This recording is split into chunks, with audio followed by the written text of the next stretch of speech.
And now to the sorry state of India's flood preparedness. Shocking details have been found in the latest report to Parliament on India's flood readiness in the Himalayas. An explosive March 2023, 3-month-old Parliament report has been scooped by India today. We've gotten into the devastating details of this 60-page report, which basically says that India is a sitting duck for Himalayan flash floods during the monsoons, and that there are massive gaps in India's glacier monitoring system.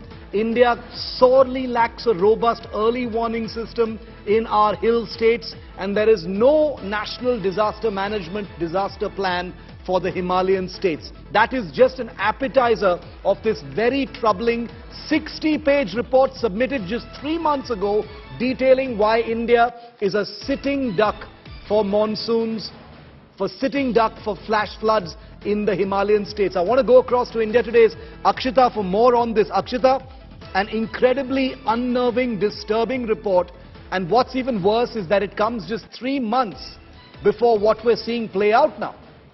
You know, the red flags in this are shocking, Shiv. The fact is that 3 months on, there's been no action taken. This is essentially the Standing Committee of Water Resources, and if you look through the entire 50 to 60-page report here, the Ministry of Earth Sciences, the Ministry of Jal Shakti, the GSI, all of them have made recommendations. All of them have spoken about the loopholes. They've all spoken about the need clearly to conduct way more studies and address the issues at hand. Let me just read out for you some of the parts here that will really shock our viewership on the lack of basics that we have here.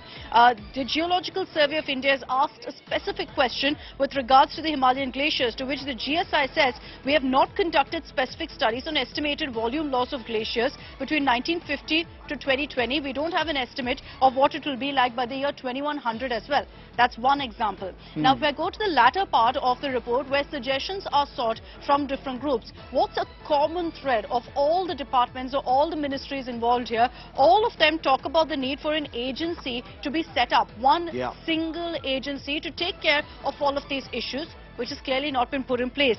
The Ministry of Environment, Forest and Climate Change says coordination of all activities must be done with a single identified nodal coordinating agency within the Government of India. It's a similar suggestion from the Department of Science and Technology, which says there's a need for a single coordinating agency. And that itself tells you, Shiv, how there are several departments, none of them working in tandem, none of them working together, leading to all of this confusion and data up in the air. It's criminal negligence at the state level, and when I say state, I mean the country. Over decades together, successive administrations, 76 years after independence, we still haven't understood how to handle glaciers and flash floods in the Himalayas. Akshita, thanks very much for detailing some of those very, very disturbing aspects of this 60-page report that is in my hands right now. All 60 pages, you can go and read it online as well.